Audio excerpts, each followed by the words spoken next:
Hello மக்களே, welcome back to our channel. Bigg Boss season 9 இன்னைக்கான promo 3 release ஆயிடுச்சு மக்களே. இந்த ப்ரோமோ போறதுக்கடா 10 நிமிஷம் டிலே பண்ணீங்கன்ற மாதிரி தான் இருக்கு. ஏன்னா இந்த சம்பவம் வந்து காலையிலே நடந்து முடிஞ்சிச்சு. அதாவது எஃப்ஜே வந்து விஜய் பார்வதிக்கான கேம் பிளான போட்டு உடைக்கிறாப்ல. இங்க நம்ம விக்கல் சிக்ரம் கிட்டயும் கானா வினோத் கிட்டயும் சொல்லிட்டு இருப்பாப்ல. அதாவது விஜய் பார்வதி வந்து யாராவது ஒருத்தர கான்ஸ்டன்டா புடிச்சு வச்சுப்பாங்க. அவங்க கிட்ட போயிட்டு நல்லா பேசி பழகி இவங்களுக்கு ஏதாவது ஒரு பிரச்சனை வரும்போது அவங்க காதுல போயிட்டு இந்த மாதிரி பண்ணுனா அந்த மாதிரி பண்ணனான்ட்டு ஏத்தி விடுவாங்க. அப்ப அவங்க போய் சண்டை போடுவாங்க. இதுதான் வந்து விஜய் பார்வதி பண்ற வேலை, இதுதான் அவங்களோட கேம் பிளான்ன்ற மாதிரி சொன்னாங்க. உடனே நம்ம விக்கல் சிக்ரம் சொல்லுவாப்ல, இதுக்கப்புறம் அதை பண்ண முடியாது, திவாகர் தான் வெளியே போயிட்டார்ல அப்படின்ற மாதிரி நம்ம விக்கல் சிக்ரம் சொல்லுவாப்ல. அப்போ விக்கல் சிக்ரம் இன்னொரு மேட்டரும் சொல்லுவாரு. அதாவது திவாகரை வெளியே அமிச்சிட்டு இவ உள்ள இருக்கா பத்தியா, ஏத்தி விட்டு ஒருத்தர சண்டை போட வச்சுட்டு இவ மட்டும் இப்ப உள்ள இருக்கா, இவ இந்த மாதிரி தான் கேம் ஆடுறா அப்படின்ற மாதிரி நம்ம விக்கல் சிக்ரமா ஒரு மேட்டரை சொல்றதை பார்க்க முடியும். நம்ம எஃப்ஜே வந்து கானா வினோத் கிட்ட ஒரு விஷயம் சொல்லியிருப்பாப்ல. அதாவது அண்ணா நீங்க வந்து விஜய் பார்வதி உங்ககிட்ட சண்டை போட வந்தாங்கன்னா நீங்க வந்து ஒரு 2 நிமிஷம் சைலண்டாவே இல்லைங்களேன், அவகிட்ட பாயிண்டே இருக்காது பேசுறதுக்கு. நீங்க எதனா ஒரு பாயிண்ட பேசுனீங்கன்னு வச்சுக்கோங்களேன், ஆப்போசிட்ல அவ சொல்றதுக்கு ஆப்போசிட்ல எதனா ஒன்று சொன்னீங்கன்னா உடனே அந்த பாயிண்ட பிடிச்சி கேம் ஆடுவா. நீங்க அவ பேச பேச பதில் கொடுத்தீங்கன்னா அதை வச்சுதான் ஒரு பாயிண்டே எடுத்து பேசுவா. மத்தபடி அவ அதை பத்தி பேசவே மாட்டா. சைலண்டாவே விட்டீங்கன்னு வச்சுக்கோங்களேன், அவ பாட்டு கம்னு போயிடுவான்ற மாதிரி நம்ம எஃப்ஜே ஒரு விஷயத்த சொன்னாப்ல.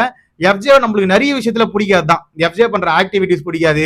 எஃப்ஜே வந்து ஒரு மாதிரி குரலை வசதி பேசும்போது அவன் நியாயம் அப்படின்ற மாதிரி பேசுவான். அதெல்லாம் நம்மளுக்கு பிடிக்காதுன்னு அது வேற விஷயம். பட் ஆனா இந்த இடத்துல அவன் சொன்னது உண்மைதான். ஏன்னா விஜய் பார்வதி கிட்ட நீங்க ஒரு விஷயத்த சொன்னீங்கன்னா அதை வச்சுதான் அவங்க வந்து அடுத்த வார்த்தையே விடுவாங்க. அதே மாதிரி அவங்களுக்கும் ஒரு பர்சனை வந்து கான்ஸ்டன்டா சூஸ் பண்ணி வச்சிருப்பாங்க.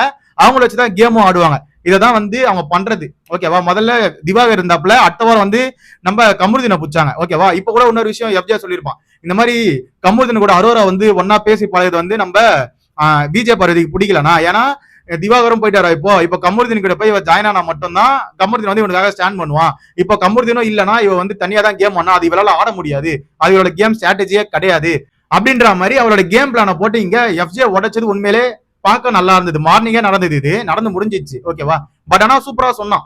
அப்சர்வேஷன் நல்லா இருக்கு. இதுல இன்னொரு விஷயமா ஆட் பண்ணிக்கிற மக்களே, இந்த சாண்ட்ராவும் பிரச்சனை நல்ல விஷயம் போட்டுட்டு இருக்காங்களே, அதே டைம்ல லைவ்ல இவங்க என்ன பண்ணிட்டு இருந்தாங்கன்னா, அதாவது இந்த மாதிரி விஜய் பார்வதியை போட்டு இப்படி பண்ணிருக்காங்க, யாருமே மனசாட்சியே இல்லாம வந்து சிரிச்சிட்டு உட்காந்துருக்காங்க பாரு. இவங்க எல்லாம் என்ன மனுஷங்க, இவங்க எல்லாம் ஹியூமனிட்டினா என்னன்னு தெரியுமா அப்படின்ற மாதிரி அவங்க உட்காந்து நடிச்சிட்டு இருக்காங்க லிட்டரலா. அதை பார்க்கும் போது செம்ம காண்டாவது.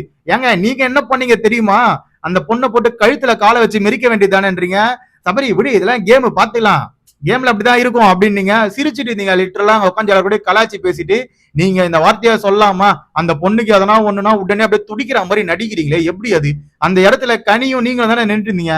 சபரி தள்ளும் போது உங்க காலில் தானே அந்த விழுந்தான். அப்ப தூக்கி விட்டுருக்கலாம்ல, ஏன் தூக்கி விடல? பக்க ஆக்டிங் அப்படியே பா, வேற லெவல்ல ஆக்ட் பண்றீங்க. ஆனா உண்மையா சொல்ல போனா இப்போ இந்த விஷயத்த விட்டுருக்கலாம்ல. இப்ப எது தெரியுமா இந்த விஷயத்த அவங்க பேசிட்டு இருக்காங்க, அவங்க நல்லவங்க ப்ரூவ் பண்றாங்களாம். வெளியே உங்களோட குறும்படத்தை போட்டு வெளியே கிளின்னு கிழிச்சிட்டு இருக்காங்க மக்கள் எல்லாருமே. நீங்க என்ன நல்ல வேஷம் போட்டுட்டு இருக்கீங்க. இப்படி நீங்க பண்ணதான் வெளியே மக்கள் வந்து உங்க மேல ஹேட்டர்ஸ் அதிகமாவாங்க, புரியுதா? அதை புரிஞ்சுக்கோங்க. உங்க ஃபேன்ஸே நிறைய பேர் ஹேட் பண்றாங்க, நம்ம கமெண்ட் செக்ஷன்ல பார்க்க முடிஞ்சதை நான் உங்களுக்கு இப்ப சொல்றேன். அதாவது இப்ப நீங்க என்ன பண்றீங்கன்னா, நாங்க வந்து நல்லவங்க, இவங்கலாம் வந்து இந்த வீட்டுல இருக்க எல்லாருமே கெட்டவங்க, நாங்க ஹஸ்பண்ட் அண்ட் ஒய்ஃப் மட்டும் தான் நல்லவங்க, நியாயஸ்தன் பேசிட்டு இருக்கீங்க. எந்த வகையில நியாயம் தெரியல.